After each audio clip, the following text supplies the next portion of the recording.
Les belles histoires automobiles sont aussi des histoires d'hommes. Celle-ci, c'est le célèbre agent 007, plus connu sous le nom de James Bond, qu'il écrit depuis 1953 dans les romans de l'ancien espion britannique Ian Fleming et depuis 1962 à l'écran. Il y a eu pas moins de 26 films, 6 acteurs se sont succédés pour prendre le rôle de James Bond. Il nous a tous bercés et ce personnage est aussi un grand amateur d'automobiles de collection.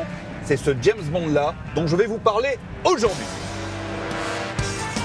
Personnage populaire aux quatre coins de la planète, en 60 ans d'existence, 007 est devenu une icône, un héros inarrêtable dans ses enquêtes, ses conquêtes et surtout ses cascades à bord de machines bardées de gadgets.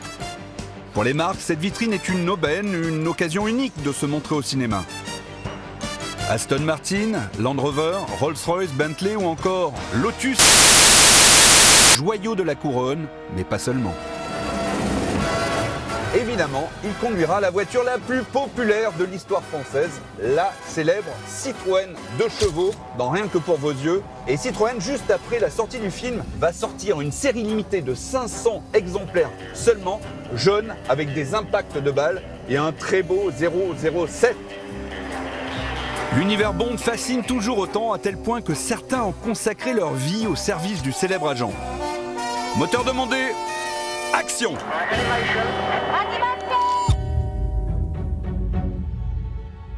En plein cœur de Bruxelles, l'exposition Bond in Motion attire chaque semaine des milliers de visiteurs.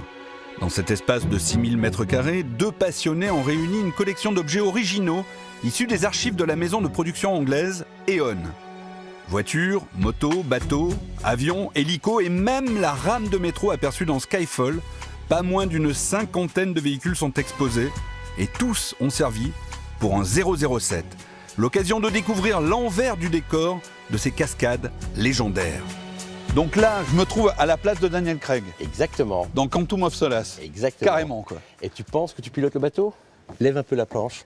Ah oui! Il y a un siège pour le cascadeur. Et en fait, le cascadeur pilote le bateau par l'intérieur. Dans le lot des véhicules iconiques, la BMW Z8 de Le Monde ne suffit pas. L'Aston Martin DB10 créée exclusivement pour Spectre en 2015, la V8 de Tuer n'est pas joué et la star absolue, la DB5 et ses 8 apparitions.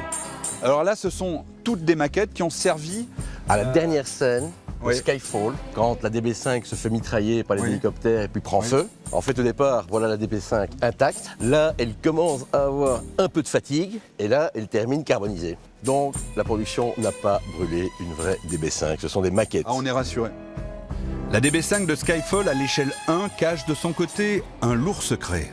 Alors, petit secret de tournage, il ne s'agit pas tout à fait d'une Aston Martin DB5, elle n'en a que la carrosserie en polyester, car évidemment, pour faire les donuts, eh bien, la DB5 n'était pas tout à fait adaptée. Alors, ils ont choisi, dessous, de prendre une BMW M3.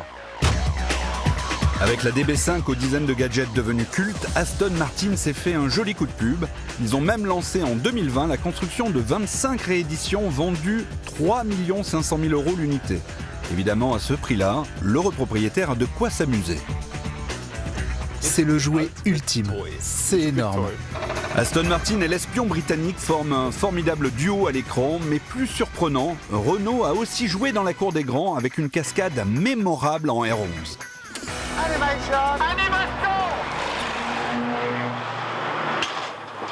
À la manœuvre de cette cascade, la légende française Rémi Julienne qui a orchestré une grande partie des courses-poursuites des James Bond.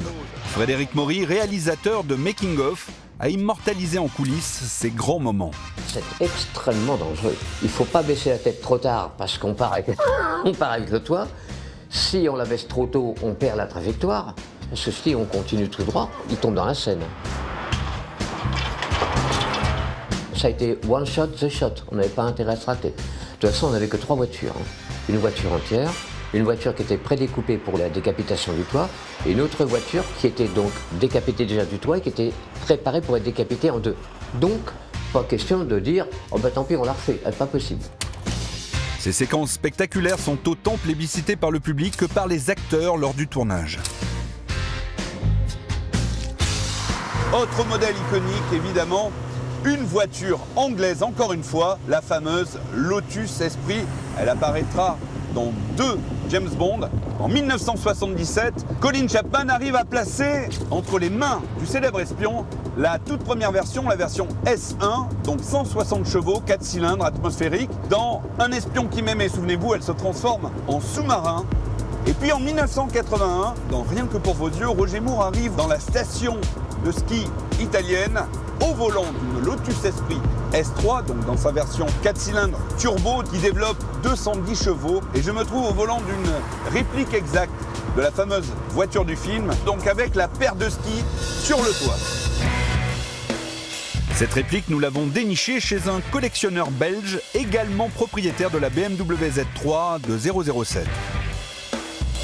Cette fameuse Z3 qui est la première BMW à apparaître dans un James Bond, on est en 1994 et c'est GoldenEye. Cette voiture, c'est la seule en Europe. Elle porte le numéro 00734. Sur combien de produits? 97. 97. Oui, d'accord. 97. 97. Oui, oui. Et ici en Belgique, eh bien, on peut se permettre d'avoir des plaques personnalisables, comme c'est le cas Z3007 007. Oui. Extraordinaire. Et pourtant, ces modèles à l'échelle 1 ne sont pas de taille face à ce qui nous attend derrière cette porte. Ah oui.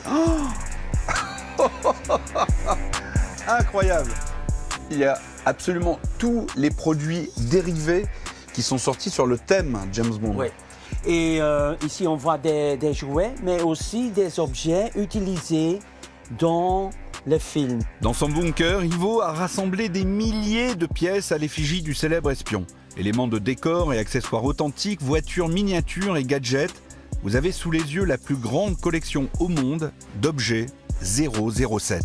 Et ça, c'est une pièce unique du pont Westminster Bridge. C'est d'une richesse. Après chaque film, Daniel Craig a donné aux membres du crew un cadeau. C'est signé Thanks Daniel. Comment fais-tu pour trouver des choses pareilles? À force de recherche sur les petites annonces et des choses comme ça? Ou une enchère. Des séries de voitures, éditions différentes. Oh là là. Ah oui, d'accord. Toutes les affiches des films. Des affiches. C'est une maladie, Ivo. On ne peut pas avoir tout. Et je ne peux pas avoir tout. Quand je trouve quelque chose naturellement que je n'ai pas, la décision est faite.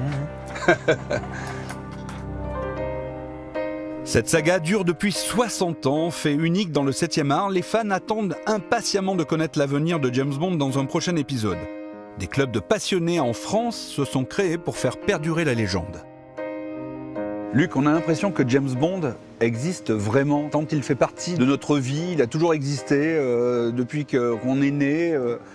Comment tu expliques ce phénomène James Bond? En tant que président du club James Bond, je côtoie des fans dans le monde entier. Et on a un peu tous la même histoire, c'est qu'à un moment, dans notre très jeune âge, nos parents nous emmènent voir un film. En l'occurrence, moi je vais voir L'Homme au pistolet d'or, j'ai 12 ans.